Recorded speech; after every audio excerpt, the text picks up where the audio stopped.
Hey, everybody. It's been a little bit. We had some stuff lined up, and unfortunately, scheduling just didn't work out. That's just the way that it goes sometimes. But I decided today I'm going to read y'all a proverb, the proverb for the day, which is today is the 24th. So the proverb is Proverb 24. And it's something I've been trying to keep up with doing a proverb a day. And so I figure I'll share it with you guys. So Proverb 24, don't envy evil people or desire their company, for their hearts plot violence and their words always stir up trouble. A house is built by wisdom and becomes strong through good sense. Through knowledge, its rooms are filled with all sorts of precious riches and valuables. The wise are mightier than the strong, and those with knowledge grow stronger and stronger. So don't go to war without wise guidance. Victory depends on having many advisors. Wisdom is too lofty for fools. Among leaders at the city gate, they have nothing to say. Person who plans evil will get a reputation as a troublemaker. The schemes of a fool are sinful. Everyone detests a mocker. If you fell under pressure, your strength is too small. Rescue those who are unjustly sentenced to die. Save them as they stagger to their death. Don't excuse yourself by saying, "Look, we didn't know." For God understands all hearts and he sees you. He who guards your soul knows you knew. He will repay all people as their actions deserve. My child, eat honey, for it is good, and the honeycomb is sweet to the taste. In the same way, wisdom is sweet to your soul. If you find it, you will have a bright future, and your hopes will not be cut short. Don't wait in ambush at the home of the godly, and don't raid the house where the godly live. The godly may trip 7 times, but they will get up again. But one disaster is enough to overthrow the wicked. Don't rejoice when your enemies fall. Don't be happy when they stumble. For the Lord will be displeased with you and will turn his anger away from them. Don't fret because of evildoers. Don't envy the wicked. For evil people have no future. The light of the wicked will be snuffed out. My child, fear the Lord and the king. Don't associate with rebels, for disaster will hit them suddenly. Who knows what punishment will come from the Lord and the king? Here are some further sayings of the wise. It is wrong to show favoritism when passing judgment. Judge who says to the wicked, "You are innocent," will be cursed by many people and denounced by the nations. But it will go well for those who convict the guilty.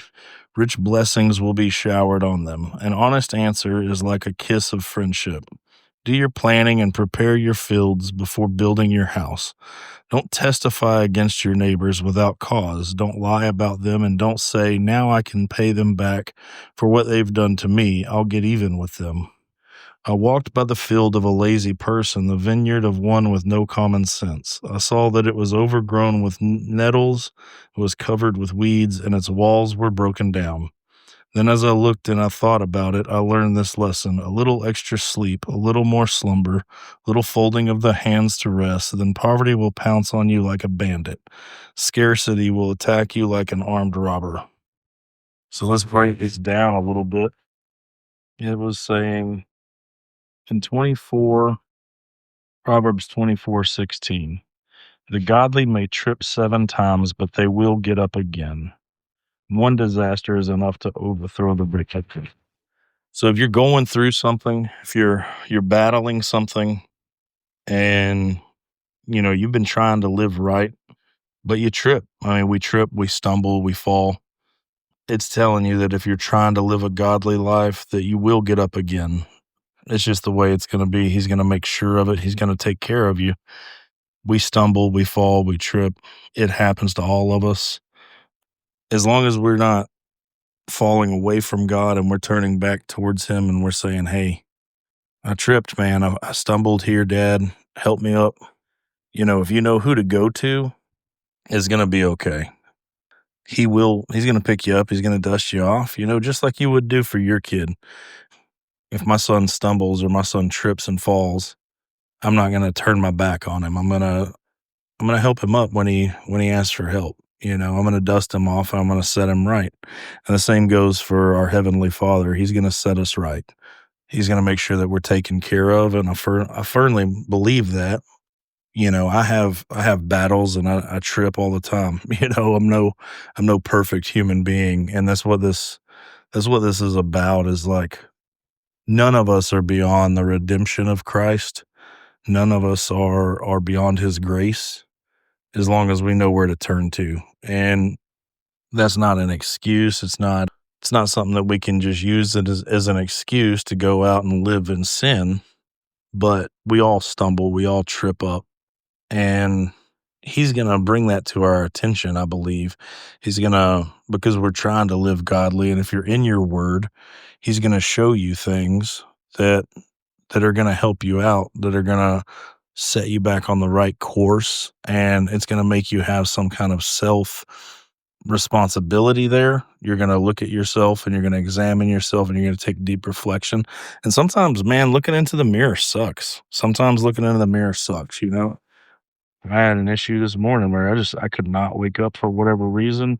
I was up all night with the kid, taking care of the baby, but normally, I might get up a little bit rushed and have to rush out the door or whatever. And then, it was storming today and I just could not wake up. And so that the part here at the end where it says a little extra sleep, a little more slumber, a little folding of the hands to rest, then poverty will pounce on you like a bandit.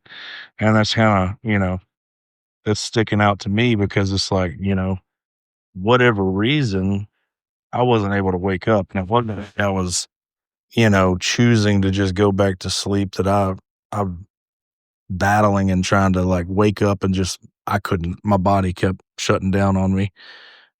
And that could be, we could chalk it up to exhaustion. But at the same time, there's personal responsibility that falls in there as well. And I firmly believe that that's God kind of warning me against that. Like, hey, don't fall into that. Don't fall into that. Just falling back asleep and hugging your pillow a little bit longer every time. Like, that's gonna rob you. We have to get up and we have to do what we have to do. We've got to we've got responsibilities to take care of. Um, it is wrong to show favoritism when passing judgment. I see this a lot, and I've been guilty of it just the same. But a judge who says to the wicked, "You are innocent," will be cursed by many people and denounced by the nations. But it will go well for those who convict the guilty. Rich blessings will be showered on them. We're seeing a lot of this play out, I believe, in the news and stuff these days, where you're seeing these people who've been convicted, 72 times, and then they're, lighting people on fire on subways or on trains in Chicago or whatever. And it's like those judges failed. And you had 72 other times that this guy was convicted of something, and he could have been prosecuted and taken off the streets. Instead, he was there where he was able to do something like that. And that's just one example. But the Proverbs tells us that God's gonna handle that. But it's not up to us to seek revenge. Does that make sense? Stuff like that angers us or whatever. A lot of times we look for a reason to seek revenge when somebody else is stumbling or when somebody else is failing, and maybe they've wronged us in the past. But that's not forgiveness and that's not grace. And I'm not saying that we should just let this guy walk the streets, but what I'm saying is I see a lot of things where what really bothers me is people are talking about usual suspects, and they're making it a race issue, and they're making it this or that, and it's like you're using this to justify your hate, and that's not okay. That's not right, and it's not okay. God sees that too. So be very careful when you're judging these situations, or you're finding a reason for vengeance or whatever it may be, because God sees your heart and He's going to know the truth. And I just feel like, well, it's not even what I feel like, it's what it tells us. It says that showing favoritism is, when passing judgment, that's wrong. 'Cause a lot of times we turn the other, we turn a blind eye to something if our buddy is convicted of something, or our buddy does something wrong. We'll turn a blind eye, and that's not right. We shouldn't do that. and God sees that. God's going to handle that. And I just wanted to share this with you guys. It's a short little reflection here. It tells us here again, don't testify against your neighbors without cause. Don't lie about them. Don't say, now I can pay them back for what they've done to me. I'll get even with them. So we're not trying to get even, you don't want to sit here and find or bear false witness against your neighbor just because they wronged you. So you're like, well, they wronged me in this way, so I'm gonna lie about this. I'm gonna tell a small lie about this thing that and help to convict them in something else. That's not right. It's not godly, and God sees that, and He's gonna handle that accordingly too. So just beware, take that and heed it, He gives us these rules to live by, and we do stumble, we do fall, but make sure that what you're doing, you're trying to live as godly as possible.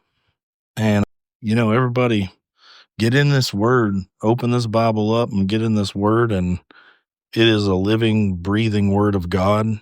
And He's going to tell you what and reveal to you what He wants you to see through that.